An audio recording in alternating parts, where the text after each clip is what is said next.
Hi everyone, Shabbat Shalom Umvorach. This week's parasha, Veyeshev, we notice something very interesting. You know, Yosef begins on top. His father loves him, he has this special robe. And as the parasha continues, he winds up in a pit. Not once, but twice. So Yosef begins on top and he ends up in the bottom. But the parasha ends, and as we go into next week, we read how Yosef is in the bottom and he winds up on top. He winds up viceroy, second to Paro. And how does that happen? What's the difference between this week and next week? And I heard an amazing thought.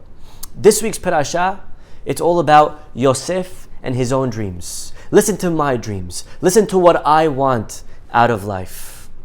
Next week, Yosef starts listening to other people's dreams. What do you want? What are your aspirations? What are your ambitions? What are your dreams? And how can I help you fulfill them? When a person lives life thinking about themselves, they're on the way down. When a person lives life thinking about other people, they are on the way up. You know, a person once jokingly said how Galileo remarked that the earth revolves around the sun. But he said, the truth is the earth revolves around me. You know, we all live in a me-centered world. Everything that happens around us is in the context of what will that mean to me?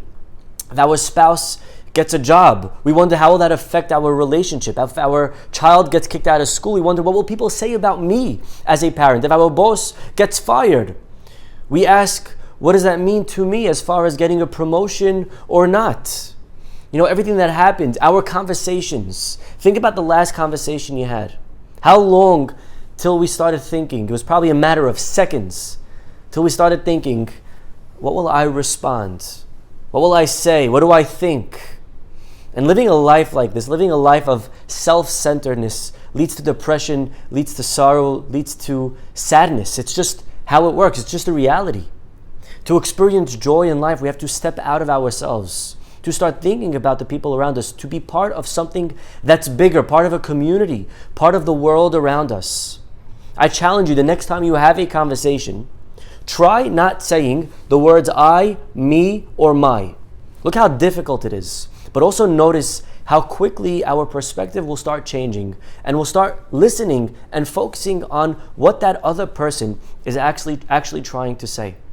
Once a day, let us try to be other-centered. Let us try to think about what other people want. Spend time on it. Spend effort on it. Spend brain power on thinking deliberately. How can I make someone's day better? Because remember, ultimately, the greatest beneficiaries will be us. Shabbat Shalom.